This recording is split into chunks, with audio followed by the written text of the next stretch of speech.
Good morning. Thank you, everybody, for coming.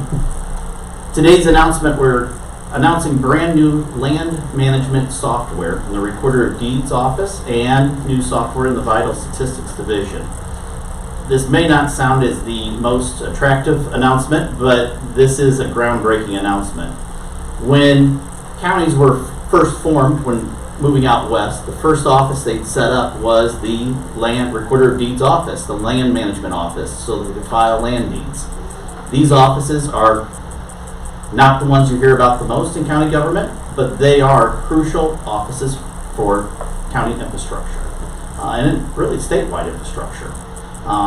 This office in Tazewell County is one that has been meeting expectations, but we have not been exceeding expectations. With today's announcement and with moving in July to Fidlar, we will be exceeding expectations. Our software will be with our comparable counties, and I believe with the additional features we'll be offering, we will be exceeding our comparable counties in the future here real quickly. I'm going to turn it over to Dan and to Lisa here in a minute, our staff in the Recorder of Deeds office, to discuss it, and then Fidlar from Davenport to announce as well what services we can be seeing coming forward. I do want to address quickly last night's election, though. I think it would be wrong to bypass that. We had a lower turnout in Tazewell County than I expected, 9%, where our historical average is 13 to 18%, so disappointing a little bit in the lower margin. There was high turnout in two of our communities, as everybody knows, Washington and Delavan, along with Groveland Township, and a couple other spots where there were some competitive races. But it was a little bit of a lower turnout than was expected. On the other side, this is another year in which we met an earlier threshold in timely reporting of our election results. It was something that we had committed to, was getting those election results out in a more timely fashion. It is something that is proving to be an overwhelming success with our streamlining process and with our new tabulation facility in Pekin. We'll take additional questions on that and following the interview if you'd like. Back to this land records management, I can't stress enough, this has been an item that we've been working on for a while.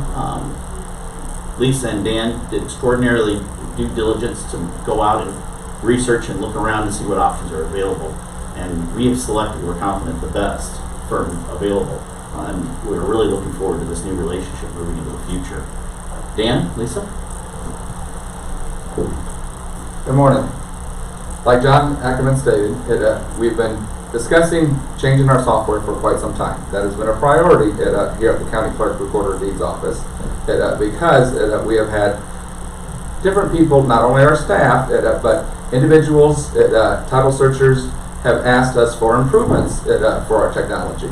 So along with our lead supervisor, Lisa Dunnigan, and some help on my vital statistics side, we did extensive research from various different vendors that offered these services. And I think we've done a great job. We really did our due diligence researching each and every one. We contacted several other counties within the state of Illinois to get their opinions on their softwares that they use. And we ended up with three factors on why we ended up choosing the software we chose. Number one, our staff. Our staff asked for improvements in our technology that would make their work easier, not only easier, but more effective and streamlined. We're also been approached by, like I said, our title searchers and attorneys who are our subscribers for online. They wanted something that they could navigate a little bit easier. And then, of course, the taxpayers and constituents here in Tazewell County. So we took all three of their factors involved in searching for a new vendor. I wanted to touch, not only are we of course going to be going live with our land records on July 1st, and then a few months after that we will be going live on our vital statistics. There's also, besides just the typical program itself, there's other avenues that Fidlar brings to help not only our staff but also the citizens of Tazewell County. And I'm going to touch on one of them today. They have what's called a property fraud alert, which will help assist citizens in our county. The FBI has deemed property fraud as the fastest growing white collar crime within the United States. Property fraud alert is a community outreach service that serves to alert subscribers against the possibilities of fraudulent activity being committed against their personal property. Fraudsters will attempt to have counterfeit documents processed by land recording offices unbeknownst to the true property owner, making the fraud alert service a resource within our office that our subscribers will be notified anytime there's a recording activity associated with their name.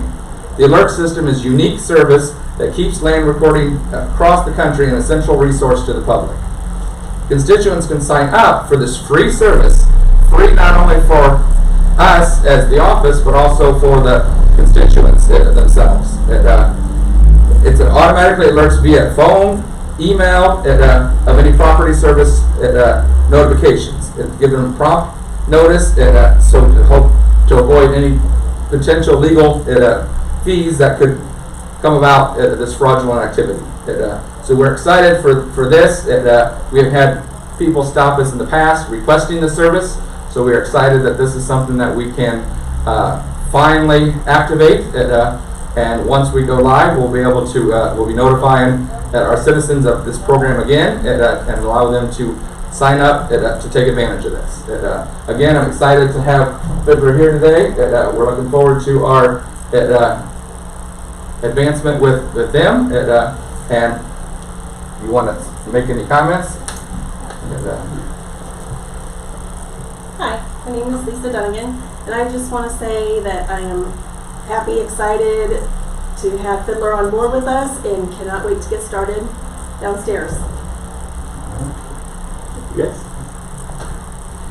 Hi, thank you. Adam Watkins, Vice President of Fidlar Technologies. We're thrilled to be here today. Thank John and staff for inviting us for this moment. At Fidlar, we believe the same thing as John. The county government, especially the recording office, is crucial for land management. It's crucial for property ownership, and one of the foundations of what makes the American economy great. I want to point out Alex Riggin, my partner in crime here, and Greg Bachman, the territory manager for Fidlar, for doing a great job. And again, we appreciate you inviting us here, and we're excited about the future. Thanks.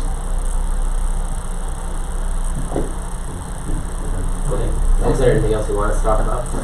I just want to thank everybody for coming again and for covering this. This, again, isn't the most groundbreaking, attractive story that's out there. It doesn't grab headlines, but this matters in the lives of citizens every day.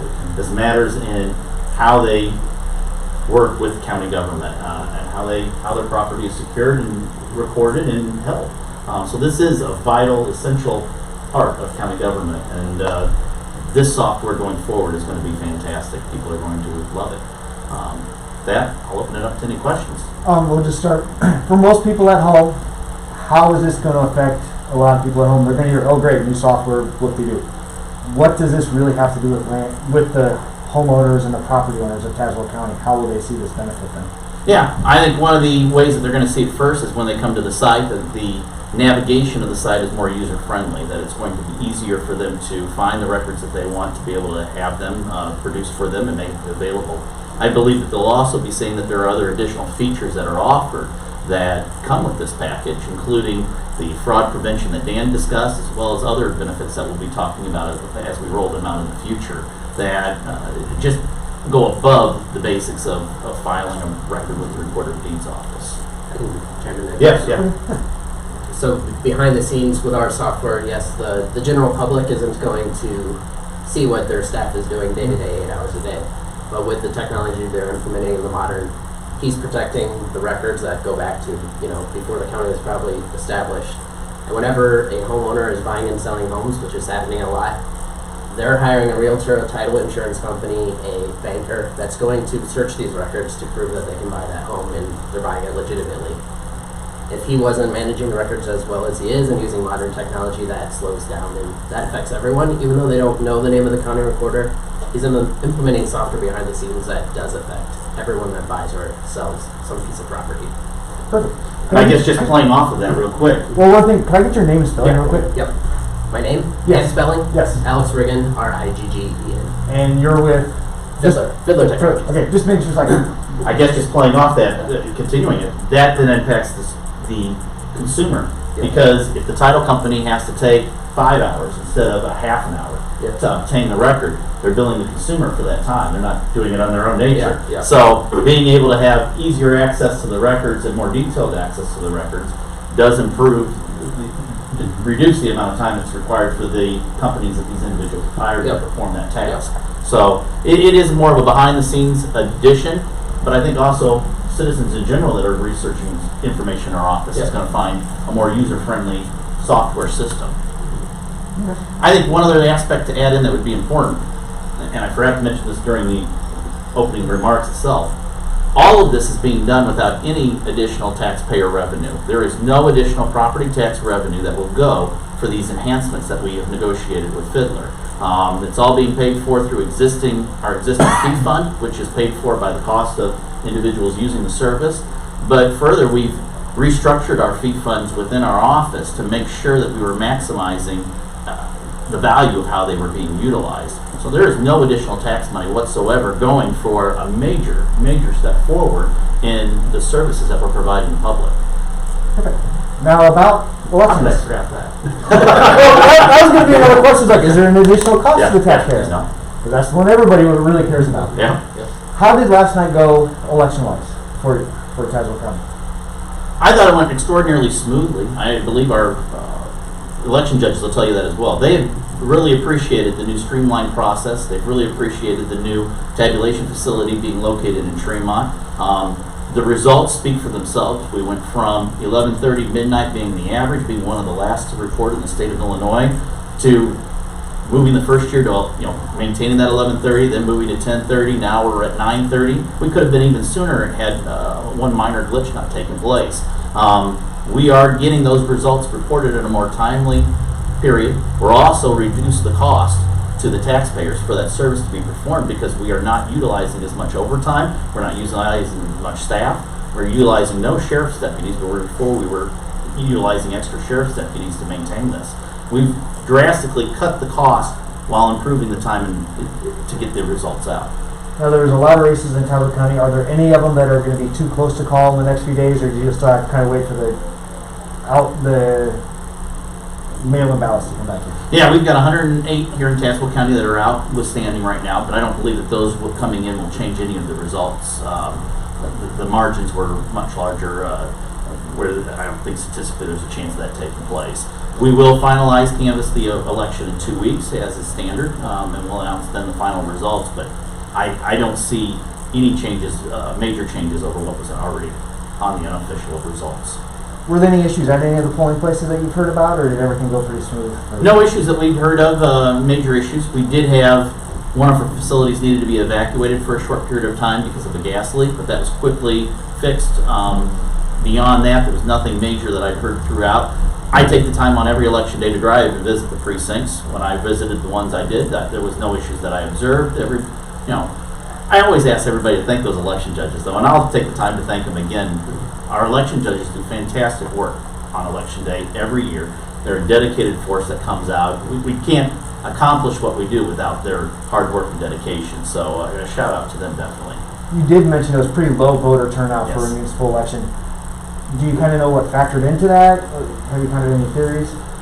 With everything, I think it always comes down to where their competitive race is at. If there are competition, people, additional candidates on the ballot, that'll always drive out voters. And I think that played out last night where we saw lower turnout. Voter turnout was where there were just incumbent candidates on the ballot or one candidate going uncontested. Where we had contested races, like in Washington for the mayor's race in Delavan, we saw a spike in larger turnout there. At Delavan, we had to bring additional ballots down 3 times to them for the turnout down there. So I don't have a percentage, on what that turnout was, but I do know it was much higher than normal and much higher than throughout the rest of the county. But again, that's where you had contested races. I think that goes back to we had more contested races on this ballot than normal because of our effort in this office to drive out information on when to file to run, what offices are available. Getting qualified candidates to run was something that we tried to make sure that we accomplished, leveling the playing field and making it more accessible to everybody. That is an important factor, though, for citizen turnout as well. If the citizens aren't going to come out and vote if it's just uncontested races, they're going to come out when you actually have ballot competition, when there's actually choices to be made. So in the future going forward, we're going to continue with our program of making the information available to people of what offices are available, how to file, leveling that playing field for all citizens to be able to get involved. But then it's up to citizens to actually step forward and take that responsibility to be candidates on the ballot, to drive choices for individuals to make. Okay. Okay.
Over to you. I lost the sticky somewhere. I think I did the same. Don't worry about it.